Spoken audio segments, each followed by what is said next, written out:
كلما رزقوا منها من ثمرة رزقا قالوا هذا الذي رزقنا من قبل وأتوا به متشابها ولهم فيها أزواج مطهرة وهم فيها خالدون. فقال الله تبارك وتعالى في شان حبيبه إن الله وملائكته يصلون على النبي يا أيها الذين آمنوا صلوا عليه وسلموا تسليما. اللهم صل على محمد وعلى آل محمد كما صليت على إبراهيم وعلى آل إبراهيم إنك حميد مجيد. اللہ تبارک و تعالی इन आयत शरीफ जे अंदर फरमायो वबशिर الذين आमनू वअमिलु الصالحات खुशखबरी दे उन शख्सन के जिन ईमान आंदो।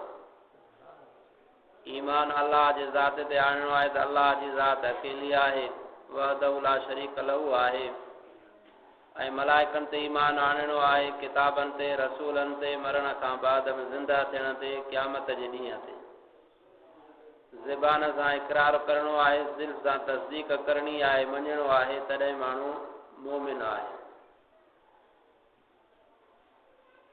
ईमान आणण खां बाद में अल्लाह तबारक व तआला फरमायो वअमिलु الصالحات चङा कम कनि था।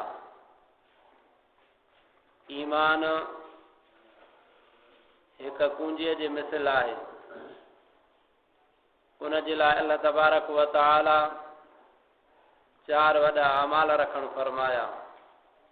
उन्हनि में पहिरीं निमाज़ आहे, ॿियो रोज़ो आहे, टियों ज़कात आहे, चोथों हज आहे। जीअं ई चाबीअ खे ॾंदा हूंदा आहिनि त कुल्फ खुलंदो आहे त इस्लाम जी कुंजी जन्नत जी कुंजी जेका आहे उहो कलमो आहे। कलमे पढ़ण खां बाद में किन मुस्लमाननि जे इन चाबीअ खे चार ॾंदा हूंदा कंहिंखे टे हूंदा आम ॿ आहिनि। ग़रीब मुस्लमान हुजे आसूद हुजे उन जे मथां 5 वक़्त निमाज़ फ़र्ज़ आहे। इहा हर हालत में मर्द औरत खे अदा करणी आहे। ॿिए नंबर में रोज़ो ग़रीब हुजे अमीर हुजे उन जे मथां फ़र्ज़ आहे सवाइ बीमार जे ऐं मुसाफ़िर जे। इहे ॿ ई शयूं हर हिक मुस्लमान जे मथां 2 ई रुकन फ़र्ज़ आहिनि। इहे ॿ ॾंदा हर हिक ग़रीब ऐं अमीर मुस्लमान जे कुंजीअ खे हूंदा कलमे वारीअ खे। बाक़ी टियों जेको वधीक ॾंदो आहे उहो आहे ज़कात, उहो मालदारनि ते आहे ऐं हज बि मालदारनि ते आहे। दुआ आहे अल्लाह तबारक व तआला तव्हां असांखे सही नमूने सां ईमान ते हलण जी रब साईं तौफ़ीक़ अता फरमाए। वअमिलु الصالحات अमल सालिह ज़रूरी आहिनि। अमल सालिह उहो आहे जंहिंमें अल्लाह तबारक व तआला जो हुकुम हुजे, नबी पाक सल्लल्लाहु अलैहि वसल्लम जो तरीक़ो हुजे। अल्लाह जा जेके बि हुकुम आहिनि नबी करीम सल्लल्लाहु अलैहि वसल्लम जे तरीक़े ते कबा त उहे क़बूल आहिनि। पर जेकॾहिं नबी सल्लल्लाहु अलैहि वसल्लम जे तरीक़े खे छॾे करे ॿियो तरीक़ो इख्तियार कबो पोइ अमल क़बूल न आहे। पोइ कहिड़ो बि हुजे। निमाज़ 4 रकात फ़र्ज़ आहे। क़ुरान में सिर्फ़ु हुकुम थियो त अकीम सलात निमाज़ खे क़ाइमु कयो। हाणे नबी करीम सल्लल्लाहु अलैहि वसल्लम जिन ॿुधायो त सुबुह जी निमाज़ 2 रकातूं फ़र्ज़ आहे, ज़ोहर जी निमाज़ 4 रकातूं फ़र्ज़ आहे, टिपरी जी निमाज़ 4 रकातूं फ़र्ज़ आहे, मग़रिब जी निमाज़ 3 रकातूं फ़र्ज़ आहे, इशा जी निमाज़ 4 रकातूं फ़र्ज़ आहे, जुमे जी 2 रकातूं फ़र्ज़ आहे। हाणे हिकिड़ो माण्हू पंहिंजे मर्ज़ीअ सां जेकॾहिं ॿिनि जे जाइ ते 4 रकातूं पढ़े त मां 2 रकातूं निमाज़ वधीक थो पढ़ां, मूंखे वधीक सवाबु थींदो। हाणे नबी करीम सल्लल्लाहु अलैहि वसल्लम जो इहो तरीक़ो न आहे। नबी असांखे इहो ॿुधायो त फजर जी निमाज़ जेका फ़र्ज़ आहे त 2 रकातूं आहे। हाणे जेको माण्हू पंहिंजे अकुल जे मुआफ़िक़ चवे थो त मां 4 करे पढ़ां त मूंखे सवाबु वधीक थींदो, उनखे सवाबु न थींदो, रहंदो गुनाह थींदो। अहिड़े नमूने सां जेके बि भलाई जा कम आहिनि अमल आहिनि जेकॾहिं उन में रसूलुल्लाह सल्लल्लाहु अलैहि वसल्लम जो तरीक़ो आहे त पोइ उहो अमल क़बूल आहे, उनखे अमल सालिह चयो वञे थो। अमल सालिह जे लाइ 4 शर्त आहिनि। पहिरियों शर्त इहो आहे त उन अमल जो इल्मु हुजे। असां रोज़ो रखूं था, रोज़ो बि हिकु अमल सालिह आहे। रोज़े जे मुतालिक़ जेके हुकुम आहिनि, जेके मसाइल आहिनि, उन्हनि खे सही नमूने सां पढ़ूं था त असांजो रोज़ो कामिल बणिजे। निमाज़ पढ़ूं था, निमाज़ जो इल्मु असांखे हुजे। ज़कात ॾियूं, ज़कात जो इल्मु हुजे। अहिड़े नमूने सां जेको बि चङाईअ वारो अमल आहे, उन चङाईअ जे कम जो असांखे इल्मु हुजे। इल्म खां बाद में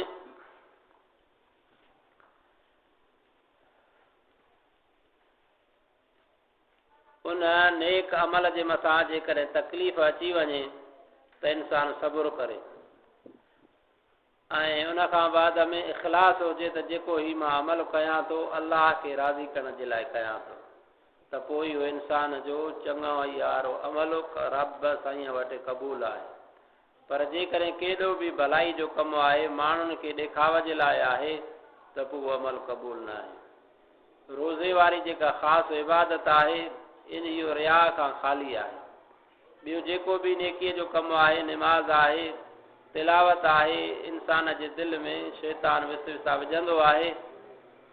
माण्हू ॾिसनि तूं ठाहे ठाहे पढ़, क़ुर शरीफ़ ठाहे पढ़ त तव्हां त माण्हू वाह वाह कनि। पर रोज़े वारी इबादत अल्लाह तबारक व तआला अहिड़ी रखणु फरमाई जो सिर्फ़ु रोज़ेदार खे ख़बर आहे, ॿी अल्लाह जे ज़ात खे ख़बर आहे। इहो रोज़े जो अमल अल्लाह तबारक व तआला खे समूरनि इबादतुनि खां प्यारे में प्यारो आहे। इन रमज़ान मुबारक जे महीने खे अल्लाह तबारक व तआला सारो महीनो बरकत करणु फरमायो। ईमान वारनि खे रब साईं हुकुम करणु फरमायो त तव्हांजे मथां रोज़ा फ़र्ज़ कया विया। अॻियनि उम्मतनि जे मथां रोज़ा बि हुया, पर उहे मुख़्तलिफ़ हुया। किन जे मथां महीने में 3 ॾींहं, किन जे मथां हिकिड़ो ॾींहुं रोज़ो हुयो त हिकिड़ो ॾींहुं मोकल हुई, यानी 6 महीना उन जे मथां रोज़ा हुआ। अल्लाह तबारक व तआला तव्हां असांखे हिकिड़ो महीनो बरकत वारो करे ॾिनो रमज़ान मुबारक जो रमज़ान मुबारक जी हर घड़ीअ में अल्लाह तबारक व तआला जी रहमत, मग़फ़िरत, बख़्शिश वसे थी। जीअं वॾो फुड़ो मींहुं वसंदो आहे, हवाऊं लॻंदियूं आहिनि, अहिड़े नमूने सां अल्लाह तबारक व तआला जी रहमत पई वसे थी।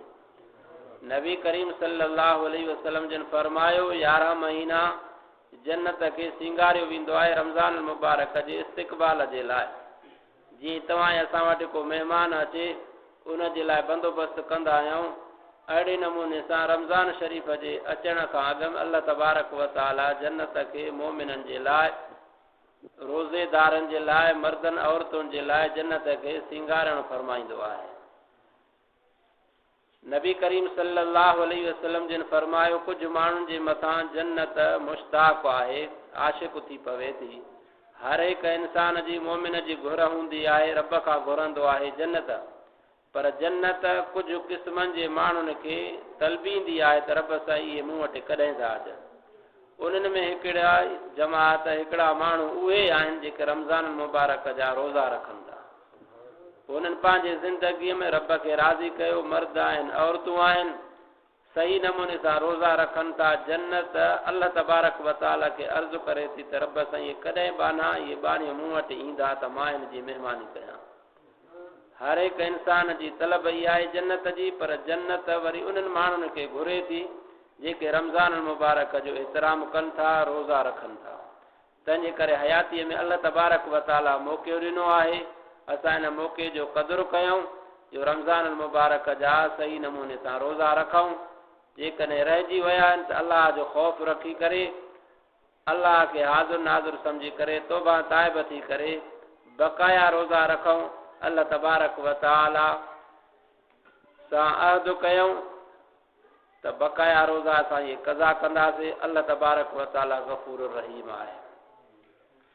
ॿी जमात जे मथां जन्नत मुश्ताक़ थी पवे थी।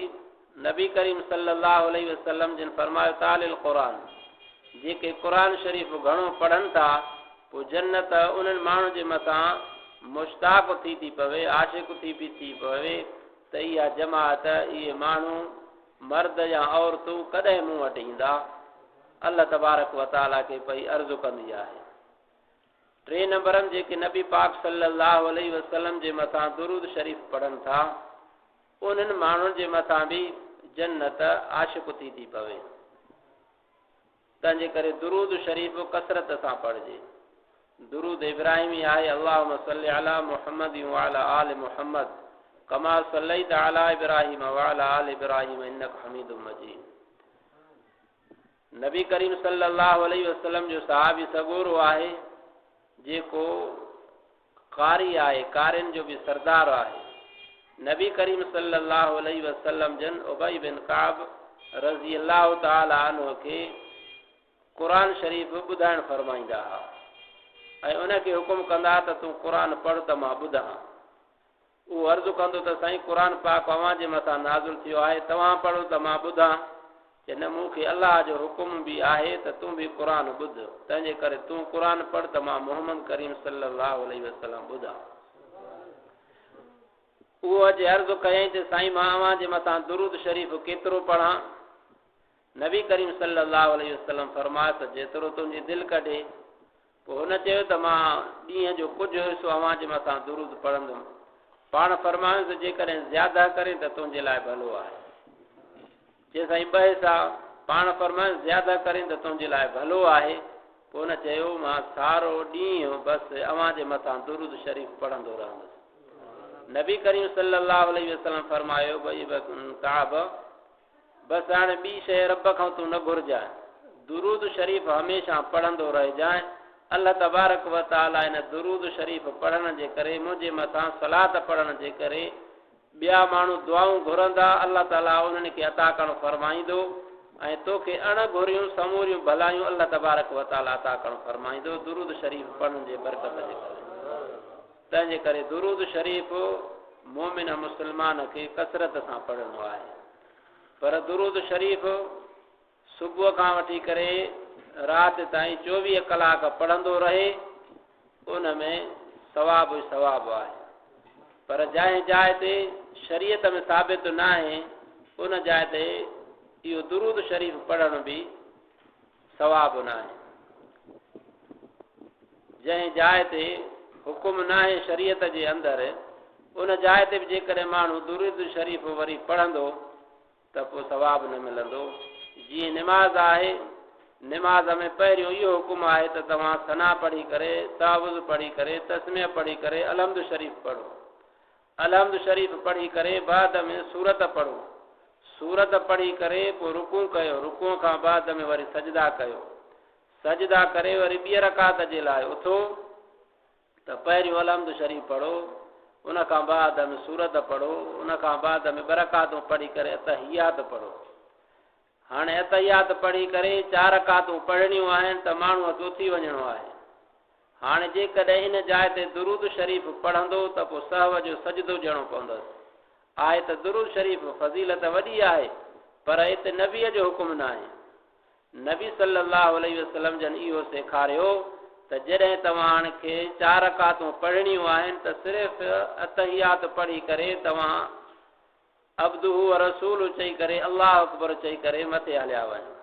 पर हाणे जेको माण्हू निमाज़ पढ़े उहो चए तो दुरूद शरीफ़ पढ़ण भी सवाब आहे, सवाब जी नियत सां पढ़ंदो त निमाज़ में इज़ाफ़ो थी वेंदो, इनखे सवाब कोन मिलंदो, रहंदो गुनाह थींदो। त जेका असांखे शरीयत तालीम ॾिनी आहे, नबी करीम सल्लल्लाहु अलैहि वसल्लम जन असांखे तालीम ॾिनी आहे, उन जाइ ते दुरूद शरीफ़ पढ़बो त सवाब थींदो। अला हाज़िल क़यास अहिड़े नमूने सां ॿियनि कमनि में त जेके माण्हू दुरूद शरीफ़ कसरत सां पढ़नि था उन जे मथां जन्नत मुश्ताक़ थी पवे, आशिक़ थी पवे त इहे माण्हू मूं वटि कॾहिं ईंदा। ऐं हिकु उहा जमात जेका बुखियनि खे खाराए थी ऐं बुखियनि खे ढकिराए थी, ताम खाराइनि था ऐं मिसकीननि खे कपिड़ा ढकिराइनि था, उन जे मथां बि जन्नत मुश्ताक़ थी वञे। दुआ आहे अल्लाह तबारक व तआला तव्हां असांखे रमज़ान शरीफ़ जे रोज़न रखण जी बि तौफ़ीक़ अता फ़रमाए ऐं क़ुरान पाक जे घणे पढ़ण जी तौफ़ीक़ अता फ़रमाए ऐं नबी करीम सल्लल्लाहु अलैहि वसल्लम जे मथां घणो दुरूद शरीफ़ अल्लाह तबारक व तआला पढ़ण जी तौफ़ीक़ अता फ़रमाए ऐं बुखियनि खे खाराइण ऐं उघाड़नि खे ढकिराइण अल्लाह तबारक व तआला तौफीक अता फरमाए। रब साईं फरमाए वबशिरिल लज़ीना आमनू व अमिलुस सालिहात, बिशारत दे खुशखबरी दे उन शख्सन के जिन ईमान आंदो व अमिलुस सालिहात ऐं चङाई जा कम कया, नमाज रोज़ो हज ज़कात, इंसानन सां खैर ख़्वाही हमदर्दी, ये सब चङाई जा कम आहिनि।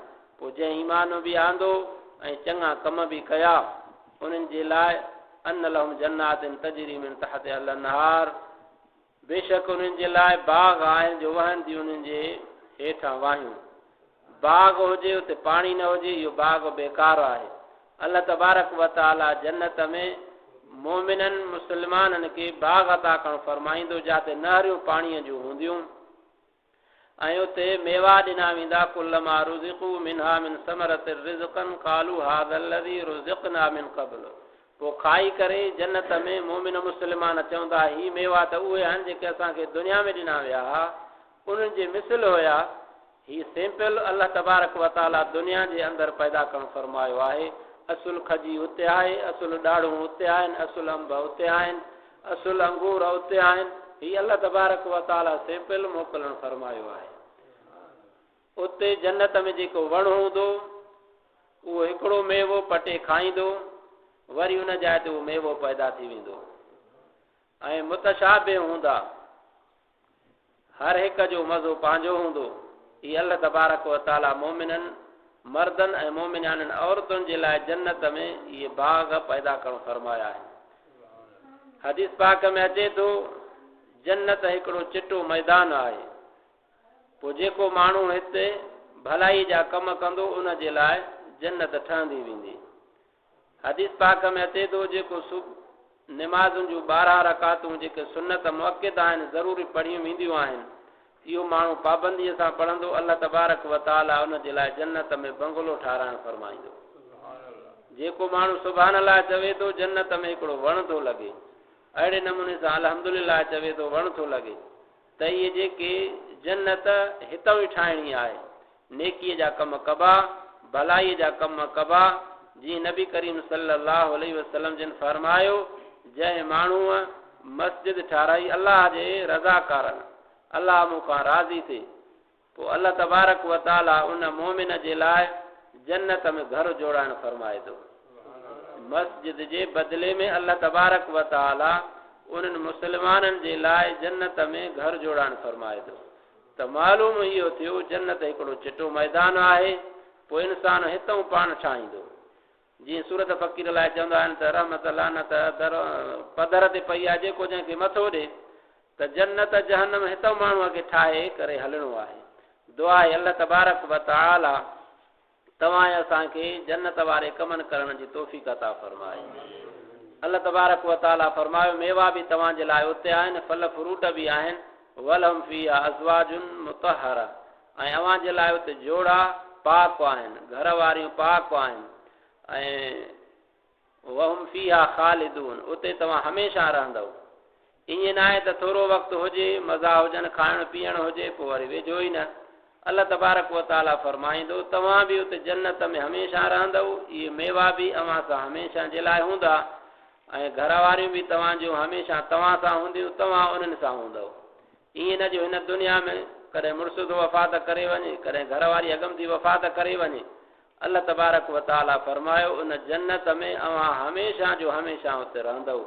दुआ आहे अल्लाह साईं तव्हां असांखे जन्नत वारे कमनि करण जी तौफ़ीक़ अता फरमाए, ऐं अल्लाह तबारक व तआला मस्जिद खे आबाद करण जी तौफ़ीक़ अता फरमाए, ऐं असांजे बच्चनि खे अल्लाह पाक क़ुरान पाक जे दौलत सां नवाज़ण फरमाए।